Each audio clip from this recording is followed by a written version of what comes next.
Hi, well, it's Monday. Hope you all had a super weekend. Thank you to everybody who sent in your VE Day pictures. We really loved seeing them. So let's start the week with a really lovely goldfish.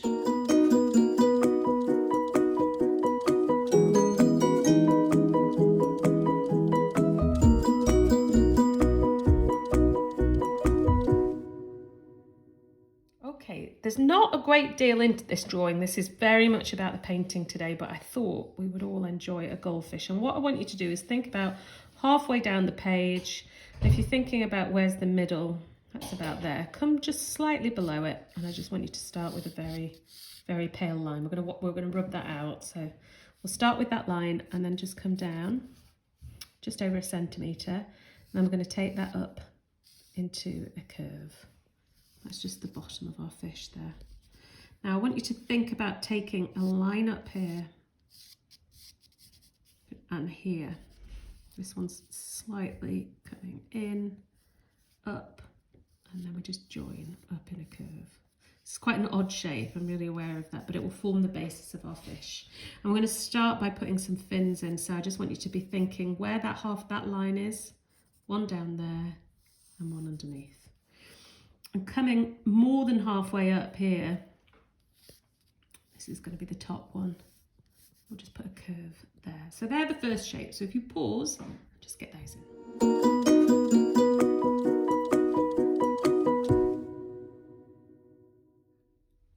Okay, so now we'll really make it look like a fish. I'm quite aware it doesn't at the moment. We'll take the tail down, and what I want you to do is to think about using the whole of the paper here.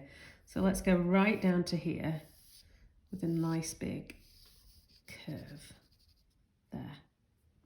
And from here, we're going to take it up to about there. Keep your marks really light. This is just going to help us when we start using the paintbrush on it. And we'll come down there like that. Again, really light this. This is just to help us with the water more than anything. So that's the tail in. And then we've got a little fin in there as well. So if you pause and just pop in the tail.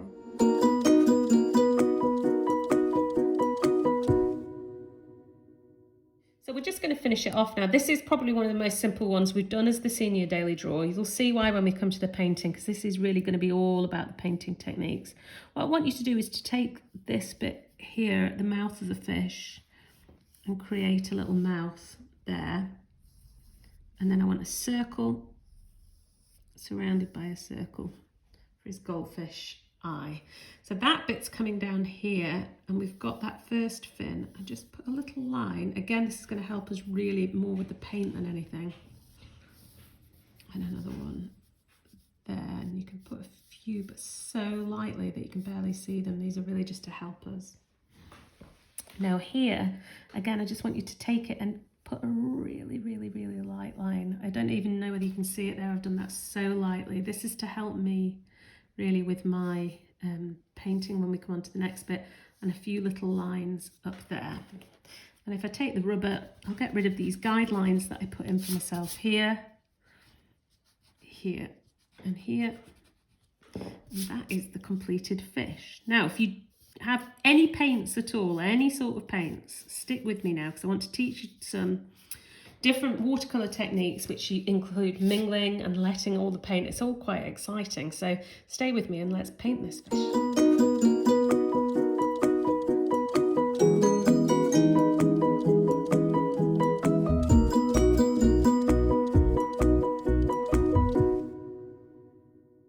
So I'm just going to use paints today. I'm just going to use this very simple paint palette, and I'm going to mix some washes. Now, the lid is working really well for me here, and I'm going to mix. That's it. Thanks, Liz. Let's just put some water underneath so you can see.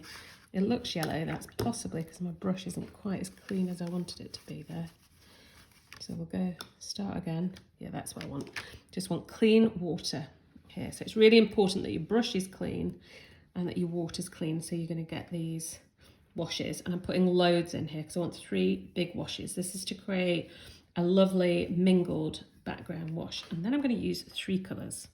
I'm going to use this here for a sort of purple. that clean.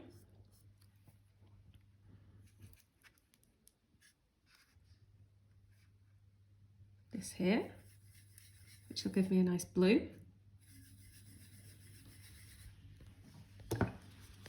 So you can see I put loads of paint in here because I want them to be nice and strong. Now I think it's this one. Yeah, that's it. Then I want this, it's called a Viridian green. It's a very strong green. So I've gone for these three really strong colours. Elizabeth, do you not think that's a nice green? Well, it's not coming up as green. It's not coming up as green. Well, if you can't see it as green on the camera, don't worry. Now I'm going to make sure my brush is, I've got 2 pots of water here, so I'm going to make sure my brush is really clean before I start this next stage. And what I'm going to do is I'm going to take my water, so I'm using watercolour paper. This won't work if you try to do it on a piece of like photocopy paper or something. You really need watercolour papers. If you've got the books, the watercolour sketchbooks, it'll work, or the watercolour paper. And what I'm going to do is I'm going to go right round the edges here, and I'm going to put loads of water underneath. I don't know whether you'll be able to see what I'm doing, but what I'm doing essentially is covering pretty much all of the area around the fish, not going to the edges, but especially loads around here with water. And this is because I'm kind of applying a force field so that the wash doesn't go near the fish, and I really don't want it to. I'm going to really try and keep the wash away. So I've made these washes nice and dark. Right, here's the magic bit. I think I'll start with the blue. I'm going to just drop it like this. I have no idea how this will turn out. That is the joy of watercolours, that you can just drop the paints and you can let them go wherever they want. Right, let's pop a bit of purple and see what happens there. You see? It'll just mingle in together. Now, as it comes towards the fish, I don't want it to go to the fish. I want it to be slightly paler as it comes towards the fish. Let's drop a bit of green and see what happens there.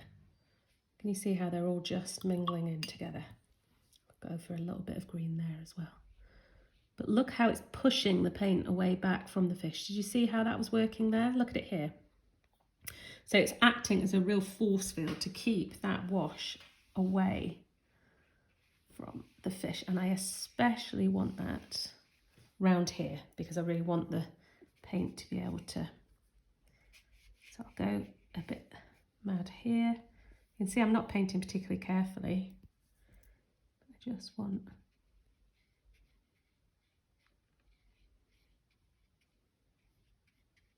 it to be nice and pale there. I'll finish off with some blue, this gorgeous blue. There we go. So can you see how it's all just mingled together to get that effect? And I will put in a bit more blue there, and that last bit of green.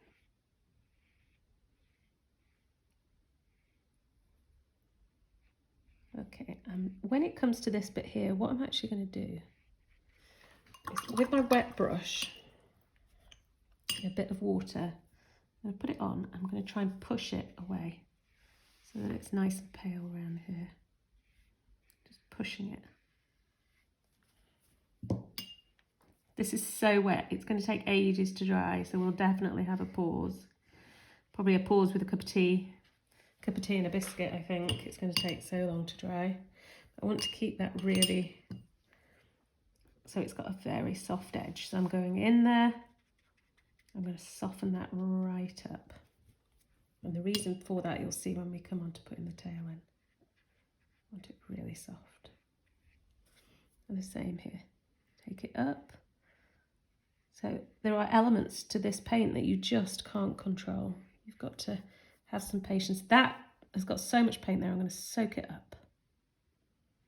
Like that with my brush, and then clean the brush off. So it's not quite so strong there.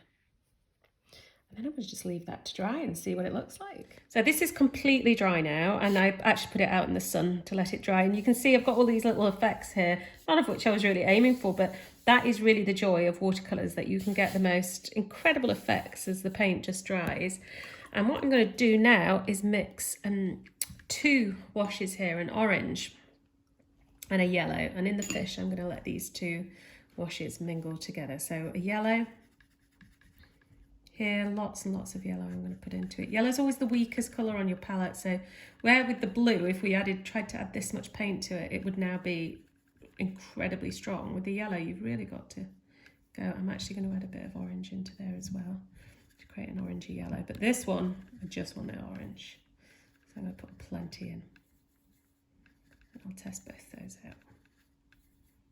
Lots and lots, and the more paint I put in, the darker it'll be. So let's see whether that's any different. It is, it's a little bit different there. Okay, so I'm going to start by putting on the whole, just going around the eye. And I'm going to cover the whole of the fish in, or the top of the fish in this lovely orange wash here.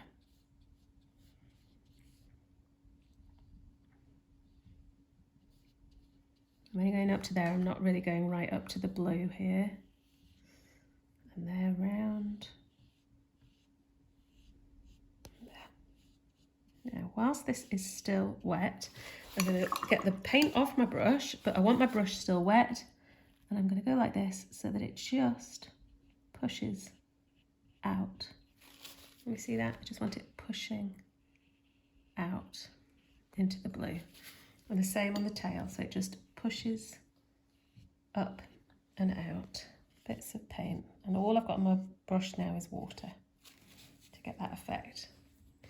And what we'll do then with this bit is we'll come in and do that even more yellowy. There's not a great deal of difference, it's a tiny difference there. I'll put that coming around here. And this is really about just playing with watercolour, and watercolour is, it's something where you can't expect to have too much control over it, and that's part of the joy of it, really. Now I'm going to wet my brush again and just pull it out again. Just there like that. Now, whilst that's still wet, I'm going to take a slightly thinner brush here, quite dry, and I'm going to go straight into the palette. Now, we've not really done that much. We've been doing everything into the wash, but I'm going to go straight into the palette because I want this. Can you see? To be really strong, and I want to just go. So we're just experimenting with different ways to use watercolour. I just want it to just mingle in there. I'll take that across. So that's going straight from the palette, and I'll do that here as well, all down the top of the fish. And a little bit here, just here and there, to get these effects. I'm going to take a really thin brush. I'm going to just, this is still very wet, so I'm getting the effect of gills, but it's still, can you see it's still spreading? It's not,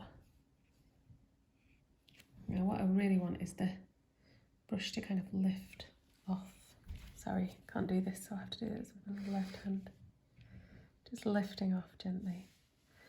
And the same here at the bottom, just so it's as if it's lifting off the page. We'll just infuse sweeping touches.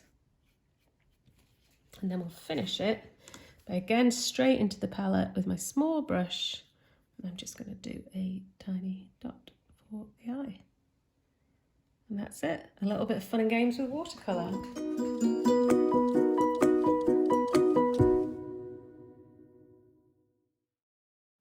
Hope you enjoyed that. Make sure you take the picture and just change it around, add some extra bits to it, do whatever you like.